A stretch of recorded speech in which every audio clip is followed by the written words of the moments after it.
Hey guys, so I filmed, not my last video, but the video before that was about Gabbie Hanna and just stuff that she's been doing. And actually I missed one story, and since then other things that I found, I felt the need to update you guys on. Where do we go from here? My social media will be in the description along with my beauty channel and anything else you might need to find. Also, comment for engagement. It really helped out with the Gabbie video. You guys really left a bunch of comments and it was a 1 in 10 video, which was really great for me. Just good stuff. So if you want to give a thumbs up or comment down below anything, express opinions about anything, go for it. So Gabbie Hanna has become a laughing stock of the internet. I'm not going to recap. I'll put my last video in the description so you can watch that one first before this one. So I'm not going to recap anything I said over there. But there have been a lot of TikToks just making fun of her. And a lot of those actually are being taken down for harassment. They're being reported. People think it's Gabbie Hanna and her fans. And I'm going to get into why that's probably what's happening. There's also a girl that does this series of parody videos where she pretends that she met YouTubers and that she had a really awful experience with them. She didn't just do it on Gabbie Hanna, she did it on literally everyone, a bunch of YouTubers, and they all know it's a joke. Those videos get millions of views on TikTok. It's really funny how she does it. It's quite clearly a joke. And Gabbie Hanna actually DM'd her and was like, delete the video right now. So the girl was like, no, I'm not gonna delete the video. It's literally a parody video that I did on you. And then we have her Discord group, which I actually forgot to mention this, but a lot of people in the Discord group confirmed for us what we already knew, which is that she goes into the Discord chat and she makes them send everyone hate. So for example, when she put me on her Instagram story, I had a bunch of comments basically calling me ugly on Instagram, all of those things. Rachel Oates was also tagged on her Instagram story, and her Instagram was actually banned because of how much she was reported as an account. She did manage to get her account back, but she was reported. Mass reported by Gabbie Hanna's fans for literally no reason. So we knew this. We know that Gabbie Hanna's stans will literally go under every single post of yours, and anytime someone mentions you, and they'll just continue to, do their thing. But she claims that that's not what happens. There was this one tweet that she tweeted which was like, I wish I could send my fans on people the way others do for me. But my fans just don't care enough. Your fans are the most toxic fans I've ever met. I've ever seen, literally the most toxic stan. And I'm not talking about regular fans, I'm talking about stans, the ones that are going under everyone's post and attacking them. Not okay. So we know now, it's been confirmed that in her Discord chat, she actually asks people to go bully people and attack people and harass people. Then we have a post by someone who basically said that their youngest sister is now suicidal because of the harassment that she has received due to Gabbie Hanna's fans, Gabbie Hanna's stans, that Gabbie sends people to bully people, and that girl is now suicidal and is considering things that she didn't consider before. She's not on social media presently because of this whole thing. So at this rate, we already have Trisha Paytas, who ended up in a mental hospital due to what Gabbie Hanna's done to them. We also have this girl who is now suicidal and is under watch by her family. And then 3, we also have Hello Leash. I forgot to mention this. I had it in my notes, and for some reason I just had so many notes that I slipped. There's this YouTuber called Hello Leash who has done commentary videos on Gabbie Hanna for as long as, we all have. We've all been talking about Gabbie Hanna for a while, and so has she. So she's actually had a past experience with Gabbie Hanna where she was on a phone call with Gabbie, and Gabbie was being really mean to her, really aggressive, shouting at her, trying to force her opinion through. I've had situations with Gabbie where during the shadow banning, I had a chat with her and it felt like she was really trying to force me to admit that I'm wrong, that I'm an awful human being. Basically being like, no, but you know what you're doing is wrong. You know what you're doing is wrong. And it's like, no, I already told you I don't think what I'm doing is wrong. So I'm not going to sit here and admit to you. It doesn't matter how many times you ask me to admit it. I'm not going to admit it.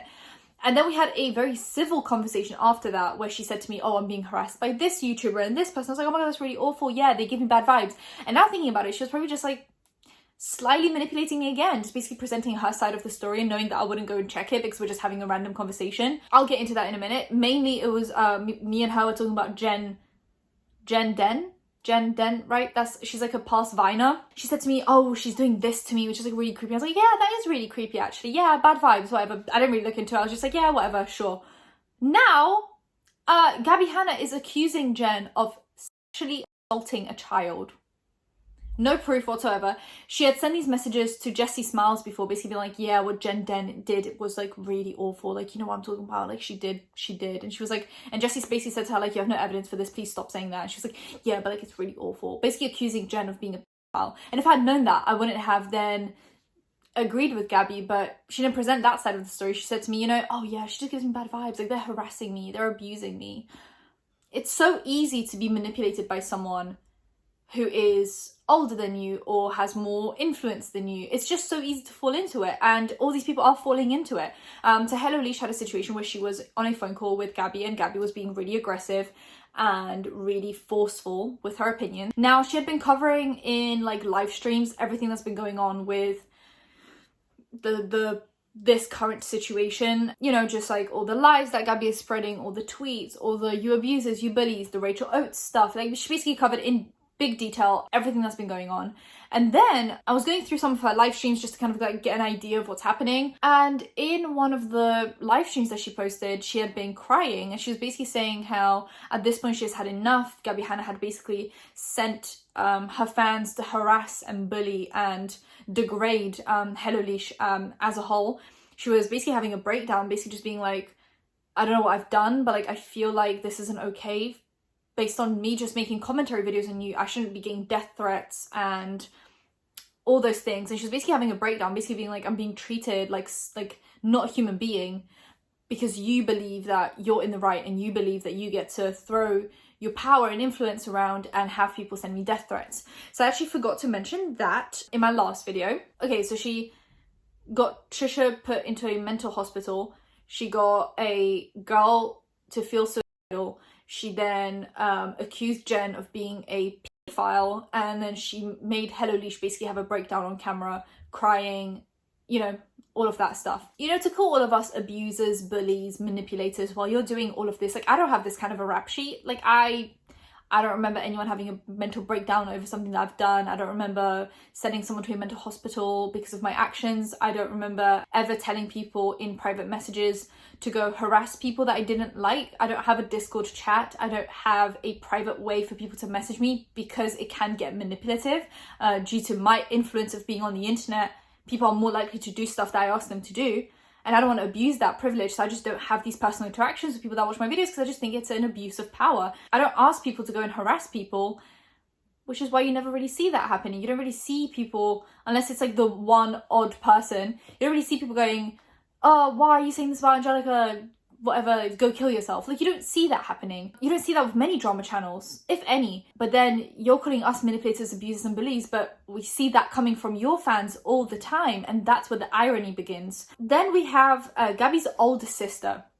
This is something that's come up kind of like recently. I didn't mention it last time because there wasn't enough concrete evidence for this, but allegedly Gabbie Hanna's older sister was commenting under someone's video, basically saying how Gabbie has always been this manipulative, abusive person, even in their house, throwing tantrums, throwing things around, that kind of a thing. And now, basically, Gabbie's sister said that her artwork was stolen and used in Gabbie's book without any credit or any royalties or any payment whatsoever. The artwork was just stolen and used in Gabbie's book. Now, there's the sister's word against Gabbie's word, but you know, and there's just a lot more stuff that sister has now been talking about on Twitter and basically just exposing the way Gabbie has been treating all of them. And I know that this is basically a personal situation that they've now made public, so I feel like I can talk about it because they have made it public. But I feel like when I used to actually watch Gabbie's videos, she always made it sound like her family was the toxic and abusive ones. But now what we're finding out from a different family member is that it might be the case that Gabbie was the toxic one and Gabbie was the abusive one. But then there's another sister, which is the younger sister of Gabbie, who has a platform on TikTok, and she's actually defending Gabbie. So now that's two sisters kind of going against each other. One is saying that Gabbie is toxic, abusive, and a thief, and one is defending Gabbie, but one is older and one is younger. So I guess, like, you know, who do you believe? So as a whole, that's what's kind of been happening.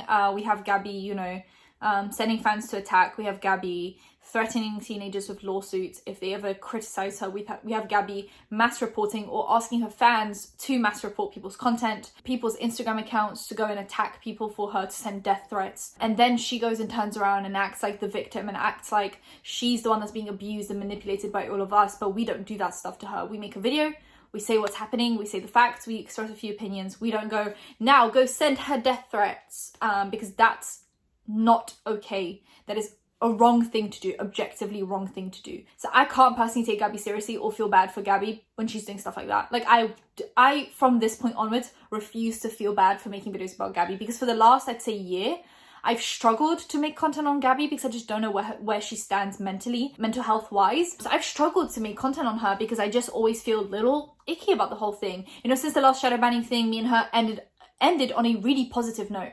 Like, as a whole, me and Gabbie ended on a really positive note with the conversation that we had. We talked about YouTube. I welcomed her back to the internet in a video. She commented under that video. All seemed good and well. So to now have her turn around and call me an abuser, a manipulator, a bitch, and all of those things just makes me, you know, like, not feel bad for her. Her sending people to attack people, her mass reporting, all of that stuff makes me not feel bad for her. And from this point onwards, I just don't feel like I should feel bad about making content on her, because she is genuinely an awful human being. She's a pathological liar. All those things that she called us, they apply more to her than to us. Those labels, yeah, put them right on you, girlie. Like, that's you. I just, yeah, you've caused about 3 to 4 mental breakdowns now. I don't know how you sleep at night, quite honestly. So that's kind of where we're at with Gabbie Hanna. Let me know what you guys think about the whole situation. Give this video a thumbs up if you enjoyed it, subscribe, hit that bell, and I'll see you in my next one. Bye guys.